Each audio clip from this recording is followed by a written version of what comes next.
May tanong dito, haram ba ang balot? Actually, lagi natin tinatalakay itong balot na to.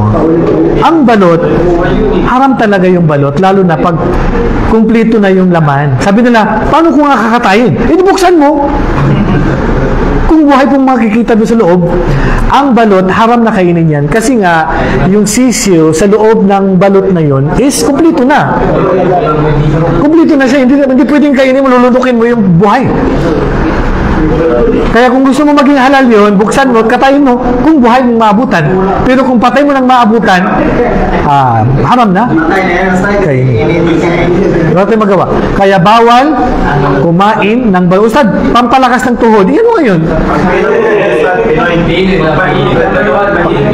Pampainit ng katawan. Marami pa naman pampainit ng katawan dyan. Bakit balot lang ba?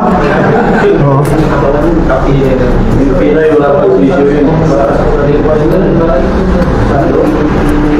So, ang Pinoy, walang problema. Ang Pinoy, wala pang sisiw. So, dilaw lang yun. So, ang Pinoy, siyempre, paborito ko rin yan. Diba? Lalo na may sabaw. Hindi haram yun. Ang haram ay balot. Sa Pilipinas lang naman yata nakilala yung balot eh. Sa Pilipinas lang, di ba? Pero dito, natuto na sila. Pero original ng balot, sa Pinas, tayo na naman